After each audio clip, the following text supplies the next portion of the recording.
بن عبد الله وعلى آله وصحبه ومن بعده. اللهم علمنا ما ينفعنا وانفعنا بما علمتنا وزدنا علما وألهمنا بعبادك الصالحين آمين.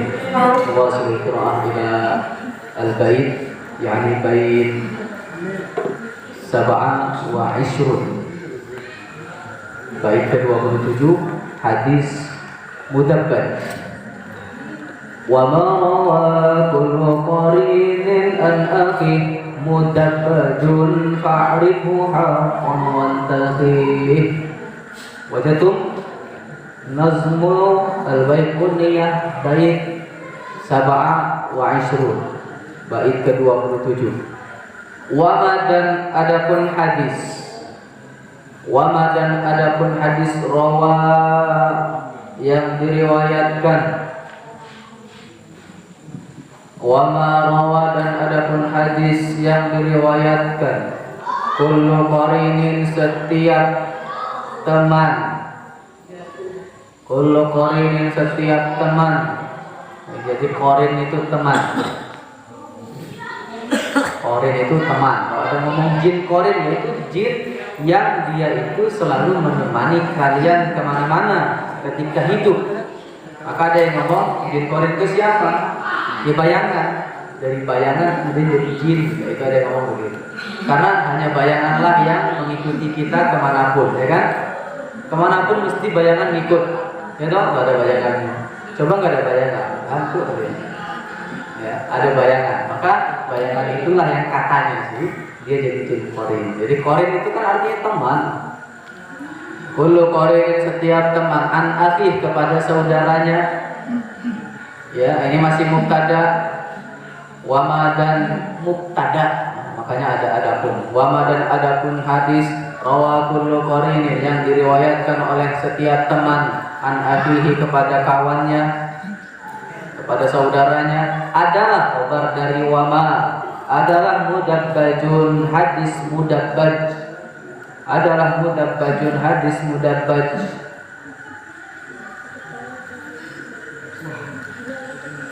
Jadi khobarnya jauh, ya. Setiap mubtada mesti ada khobar. Ini ada mubtada, khobarnya bukan rawa, tapi khobarnya adalah mudabbajun. Fa'arifhu maka ketahuilah haqqan secara benar. Fa'arifhu haqqan maka ketahuilah secara benar. Wantahi dan pilihlah. Wantahi dan pilihlah.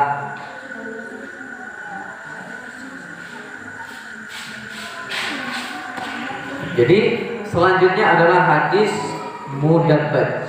Apa itu hadis mudabbaj? Hadis mudabbaj ini pengertiannya adalah hadis yang diriwayatkan oleh temannya, ya, kepada temannya yang lain. Jadi enaknya begini, hadis mudabbaj adalah seorang rawi saling meriwayatkan dengan rawi yang lainnya. Rawinya temannya, teman rawi yang lainnya. Saya ulangi, hadis mudabbaj adalah seorang rawi saling meriwayatkan hadis daripada teman rawi lainnya. Jelas? Jelas? Paham tuh?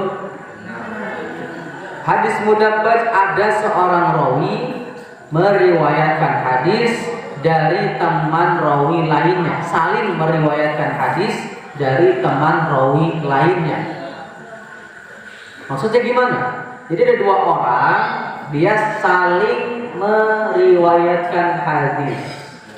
Misalnya dari Abu Hurairah, ya, Abu Hurairah pernah meriwayatkan daripada Sayyidah Aisyah radhiyallahu anha, dan kebalikannya, Sayyidah Aisyah radhiyallahu anha pernah meriwayatkan dari Abu Hurairah radhiyallahu anhu. Jadi saling. Maksudnya apa? Misalnya siapa? Indra pernah meriwayatkan, pernah ngomong dari perkataannya Supan. Kata Supan begini. Ya. Supan pernah ngomong kata Indra. Kata Indra begini. Berarti dua orang ini adalah mudabbaj, saling meriwayatkan sebuah pesan. Kalau ini kan hadis. Mudabbaj itu saling meriwayatkan, jelas. Dan orangnya sezaman, orangnya itu satu masa, dua-duanya masih hidup gitu. Dua-duanya masih hidup, makanya teman. Ya, Indra meriwayatkan perkataan dari Supan. Begini. Supan meriwayatkan perkataan Indra begini. Dua-duanya adalah orang yang masih hidup ketika itu. Maka namanya Mudabbaj. Abu Hurairah dengan Sayyidah Aisyah dua-duanya adalah sezaman. Sayyidah Aisyah istri Rasul, Abu Hurairah sahabat Rasul, maka sezaman. Kalau ada Aisyah diriwayatkan oleh Abu Hurairah meriwayatkan dari Aisyah, atau kebalikannya, Aisyah meriwayatkan dari Abu Hurairah, oh berarti dua rawi ini adalah Mudabbaj. Jelas? Itu di kalangan sahabat, ya. Ada juga Mudabbaj di kalangan tabi'in, misalnya Az-Zuhri dari Umar, ya, Umar bin Abdul Aziz bin Khattab. Az-Zuhri ini tabi'in, Imam Az-Zuhri ini luar biasa, murid-muridnya banyak yang jadi ahli hadis juga. Ya luar biasa lah, ahli murid-muridnya banyak. Az-Zuhri ini tabi'in, pernah meriwayatkan dari Umar bin Abdul Aziz yang juga tabi'in. Umar bin Abdul Aziz. Umar bin Abdul Aziz pernah meriwayatkan dari Az-Zuhri. Jadi sama-sama saling meriwayatkan hadis. Ini namanya hadis Mudabbaj. Atau ada dari tabi'in juga saling meriwayatkan hadis seperti yang ditulis di belakang. Ini saya contohin yang tabi'in. Siapa? Auza'i. Ini adalah tabi'in. Malik bin Anas juga tabi'in. Dua-duanya masih hidup satu zaman. Jadi Auza'i meriwayatkan dari Malik bin Anas. Malik bin Anas juga pernah meriwayatkan dari Auza'i. Maka ini namanya hadis Mudabbaj. Baik tuh. Ya, perhatikan, jangan ngobrol. Ya. Nah, tuh saya ulangi. Ini yang dari tabi'in. Auza'i adalah tabi'in, Imam Auza'i. Malik bin Anas juga tabi'in. Saling meriwayatkan keduanya, maka namanya hadis Mudabbaj. Tahu siapa Malik bin Anas? Hah? Pembantu itu Anas bin Malik. Anas bin Malik pembantunya Rasulullah SAW. Sahabat dia, ya, sahabat Anas bin Malik. Nah, kemudian Anas punya anak namanya Malik. Makanya Malik bin Anas bin Malik. Jadi orang dulu itu namain anak nama bapaknya itu terus. Ya. Anas bin Malik, ya kan? Anas bin Malik berarti Anas anaknya Malik. Anas punya anak, dinamain nama bapaknya Malik bin Anas. Nah, Malik bin Anas ini pendiri mazhab Maliki. Beliau selain ahli hadis juga ahli fikih. Selain ahli hadis juga ahli fikih. Luar biasa. Malik bin Anas ini adalah tabi'in generasi ketiga, ya. Generasi pertama sahabat, generasi kedua tabi'in, generasi ketiga tabi'in. Nah, ini hadis yang pertama adalah dari Auza'i dari Malik bin Anas. Kemudian dari Nu'aim bin Wahab, ini tabi'in, dari Kaisan. Kemudian dari Umar bin Salamah, Amr bin Salamah. Qala li Rasulullah sallallahu alaihi wasallam, berkata, qala li Rasulullah sallallahu alaihi wasallam, Rasul berkata kepada saya. Ya, kepada siapa? Umar bin Salamah. Berarti Umar bin Salamah siapa? Sahabat Nabi. Rasul pernah berkata kepada saya, udunu bunayya fasamillah.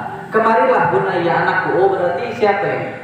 Umar bin Salamah ini anak kecil. Ya, ketemu Nabi masih kecil kan nggak apa-apa kan, ketemu Nabi walaupun masih kecil dia sahabat, yang penting dia masuk Islam. Udhunu bunayya, kemari anak kecil. Ya, anakku, kemari anakku, bunayya, kemari anakku. Fasamillah, bacalah nama Allah. Wa kul biyaminik, dan makanlah dengan tangan kanan. Ini nasihat ngajarin anak kecil. Kalau mau makan, nyebut nama Allah. Bismillah, minimal bismillah. Wa kul biyaminik, makanlah pakai tangan kanan, jangan pakai tangan kiri. Wa kul mimma yali, dan makanlah yang terdekat denganmu. Wa kul mimma yali, dan makanlah yang terdekat denganmu. Jadi kita itu kalau misalnya bertamu atau di tempat siapalah dihidangkan makanan, gak usah nyari yang jauh, makan yang di dekatnya aja. Enggak usah nyari yang di sana, sampai ke sana tangannya gini-gini, enggak usah. Ya, makanlah yang bisa diambil dengan tanganmu di sekitarmu. Gini aja lah, enggak usah nyampe sono-sono. Ya, kalau dihidangkan makanan ambil yang terdekat. Begitu, enggak usah jauh. Tapi kalau dihidangkan sama yang tuan rumahnya, silakan diambilin, ya enggak apa-apa, terima. Tapi kalau enggak usah terus ngambil yang jauh-jauh. Ya, bukan anak sultan soalnya. Kalau anak sultan dia pakai meja yang bisa muter itu. Ada kan? Meja muter, ini ngambil apa yang kamu pengen ya diputer enak. Kalau bukan anak sultan, ya udahlah. Apa yang terdekat saja. Kemudian sekarang kebalikannya Malik bin Anas meriwayatkan dari Imam Auza'i.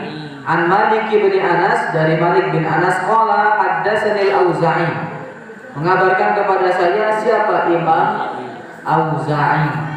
Ya, apa bedanya haddatsani dengan haddasan?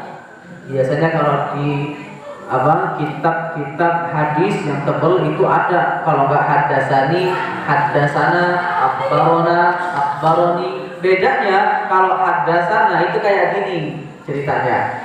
Seorang imam hadis meriwayatkan hadis kepada banyak orang, entah lagi ngaji, entah ba'da sholat, gitu, meriwayatkan hadis ke banyak orang. Itu biasanya pakai haddatsana. Tapi kalau yang diriwayatkan satu orang doang itu haddatsani. Dua orang lagi jalan kemana, kemudian diriwayatkan hadis kepada dia, itu biasanya pakai haddatsani, diriwayatkan kepada aku aja, enggak yang lain. Berarti ini Malik bin Anas meriwayatkan kepada Auza'i, hanya Imam Auza'i saja, enggak ada orang lain di sini. An Zuhri, dari Zuhri, an Urwah, dari Urwah, an Aisyah, dari Aisyah, Sayyidah Aisyah radhiyallahu anha, anna Rasulullah sallallahu alaihi wasallam qala, innallaha yuhibbur rifqa fil amri kullihi. Sesungguhnya Allah Subhanahu wa taala yuhibbur rifqa, menyukai kelemah lembutan. Ya, menyukai kelemah lembutan fil amri kullihi, dalam segala perkara apapun. Ya, Rasulullah menyukai kelemah lembutan dalam segala perkara apapun. Jadi Rasulullah itu kan memang lemah lembut, ya. Orangnya lemah lembut. Tapi ya bukan lemah lembut berarti lemah, ya, bukan.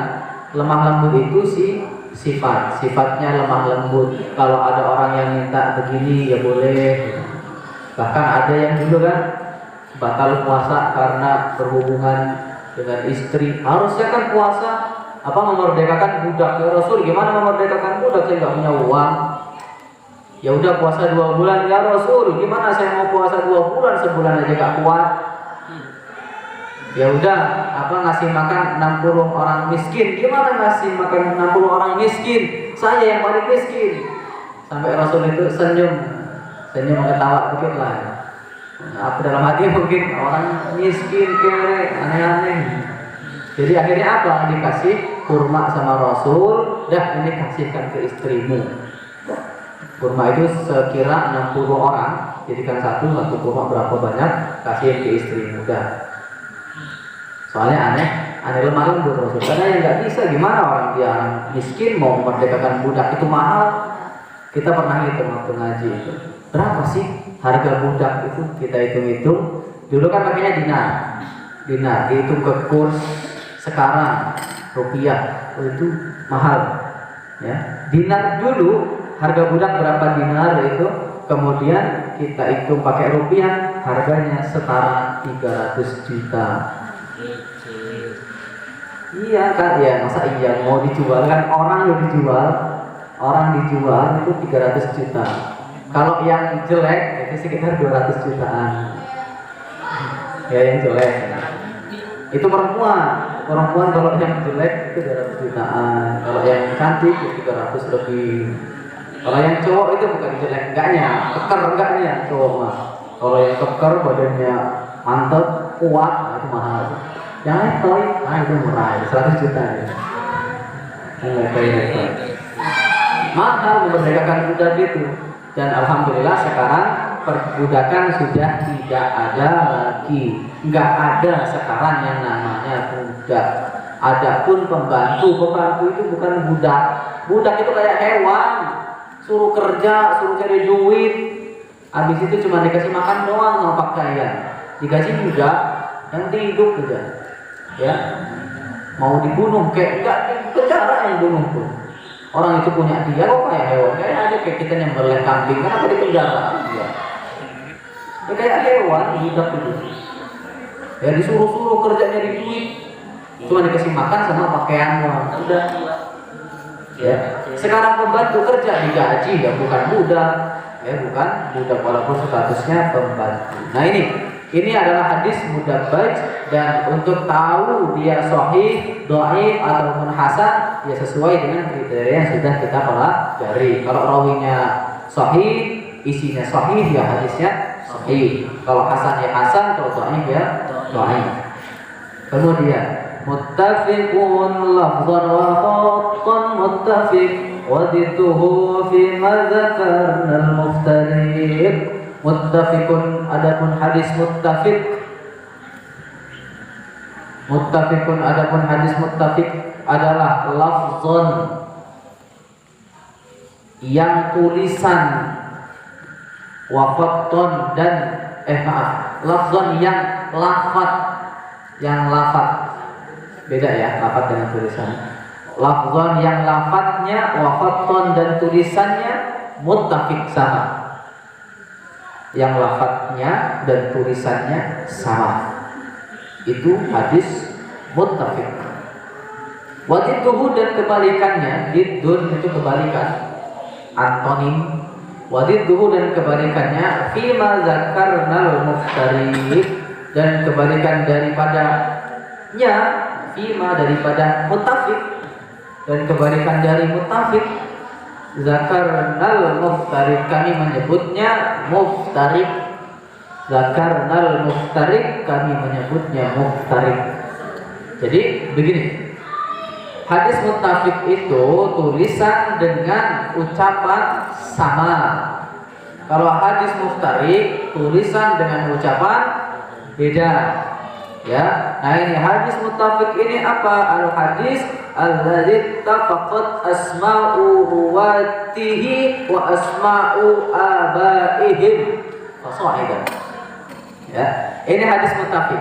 Namanya dengan nama bapaknya sampai ke atasnya itu ada kemiripan dengan nama yang lain itu.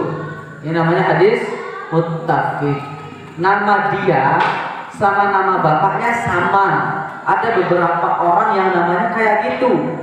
Maka ini namanya hadis muttafiq. Biasanya kalau sudah sama kayak gini dikasih titel, dikasih laqab kunyah belakangnya. Dari mana? Al-Misri berarti dari Mesir. Al-Basri dari Basrah. Kayak Al-Imriti kan dari Amri. Itu titel itu. Itu adalah nama daerahnya.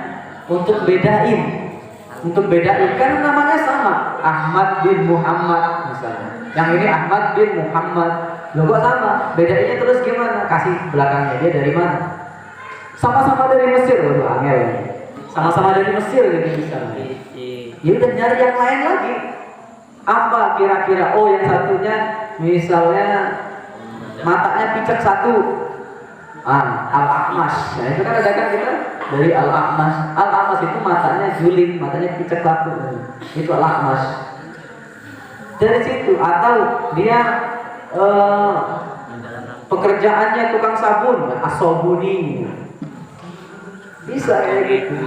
Dikasih nama yang lain yang membedakan. Ya, asobuni, tukang sabun. Ya, banyak itu titel julukan titel mak ya kayak SPG, S1 udah kita lah. Ini julukannya, dikasih julukan yang untuk membedakan. Kayak nih contohnya adalah Khalil bin Ahmad. Khalil bin Ahmad. Ini nama Khalil bin Ahmad ini banyak. Di sini ada 6. Ada 6 nama Khalil bin Ahmad. Wa huwa sittatun. Ada 6 orang. Banyak banget. Siapa yang pertama? Yang pertama adalah Khalil bin Ahmad Al-Farahidi dari Farhud. Beliau adalah gurunya Imam Sibawahi. Imam Sibawahi itu yang nantinya Abul Aswad Ad-Duali, dia yang menulis pertama ilmu nahwu. Gurunya daripada penulis ilmu nahwu yang pertama, Khalil bin Ahmad Al-Farahidi. Dan Khalil bin Ahmad Al-Farahidi juga ini dia yang mengharokati Al-Quran. Berani mengharokati Al-Quran, berarti ilmu nahwu sorohnya ya udah di atas rata. Udah nggak bisa diyakini, nggak bisa diragukan lah. Muridnya aja muridnya penulis buku nahwu. Beliau yang mengharokati. Kalau nggak ada beliau, Al-Quran itu waduh, nggak ada harokatnya gimana coba membaca. Khalil bin Ahmad Al-Farahidi biasanya luar biasa. Nah, beliau ini gara-gara muridnya bisa nyiptain buku nahwu tersusun rapi, beliau kok banyak yang bukan iri ya, banyak belajar ke imam muridnya Imam Sibawahi. Akhirnya beliau saya harus nyiptain yang baru gitu. Jadi ada mikirnya itu positif. Beliau murid saya menciptakan ilmu nahwu, bukan menciptakan karena sudah ada, menulis ilmu nahwu. Kalau menciptakan enggak, memang sudah dari dulu ada. Ya, sudah ada. Kemudian Imam Khalil bin Ahmad ini jalan-jalan ke pasar, akhirnya nemu ide di pasar. Apa? Ada gamelan-gamelan ting gamelan kayak gitu lah. Ada gendang-gendang. Akhirnya dapat ide membuat suatu ilmu, bukan membukukan. Kalau muridnya kan membukukan, kan ilmu nahwu sudah ada dibukukan. Beliau buat ilmu apa?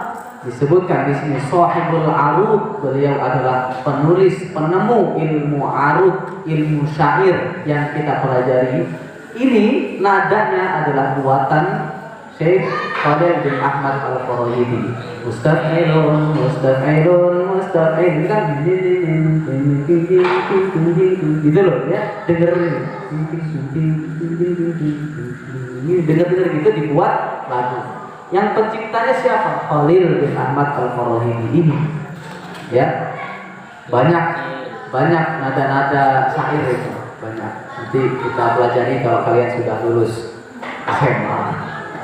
Biasanya arud itu paling terakhir.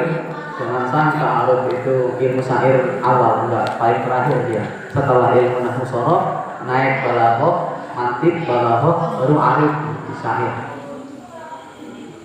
Baik, ini yang pertama ya, Khalil bin Ahmad Al-Farahidi.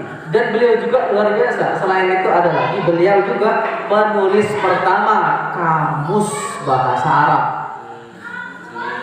Jadi ilmunya itu udah, ulama dulu itu nggak bisa diremehin.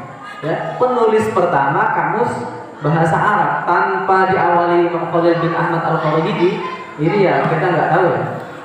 Kita nggak tahu ini. Akhirnya kan banyak akhirnya pertebaran kamus Arab Indonesia. Kalau dulu beliau ya Arab ke Arab, tetap Arab ke Arab. Namanya Mu'jam Al-Ain, Mu'jam kamus pertama di dunia. Kamus bahasa Arab pertama di dunia, Mu'jam Al-Ain. Kenapa dinamakan Al-Ain? Abjadnya adalah Ain, Ba, Ta, Sa, Jim, Ha, Kho. Jadi bukan alif, Ain. Makanya kamusnya Al-Ain. Dulu Imam Khalil bin Ahmad abjad itu dari ain bukan dari alif. Makanya Mus al-ain. Dan ini banyak. Ada Abu Bishr Al-Basri, akhirnya ada Khalil bin Ahmad. Dia karena sama dinamain Abu Bishr, bapaknya Bishr, anaknya namanya Bishr, makanya namanya Abu Bishr, bapaknya Bishr. Supaya bedain gitu, supaya beda namanya juga Khalil bin Ahmad sama. Inilah hadis muttafaq. Jadi hadis muttafaq itu silakan dilihat saja. Biasanya kalau hadis muttafaq namanya sama dan ujungnya ada julukannya. Entah itu julukannya apa, menandakan bahwa dia ada kesamaan dalam namanya dan nama bapaknya. Tuh, jadi namanya sama nama bapaknya beda. Sama, makanya dikasih julukan yang lain. Kalau namanya dengan nama bapaknya beda itu enggak bingung sudah. Kayak tadi Malik bin Anas, Anas bin Malik itu udah beda. Ya kan?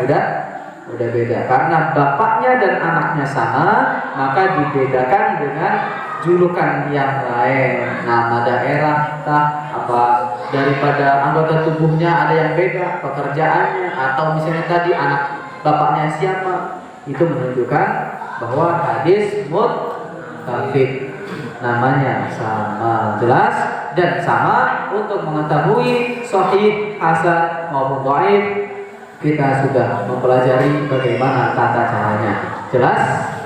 Wallahu a'lam bishawab. Allahumma saghfir lana dzunuba kullaha. Allahumma saghfir lana dzunuba kullaha. Allahumma saghfir lana dzunuba kullaha.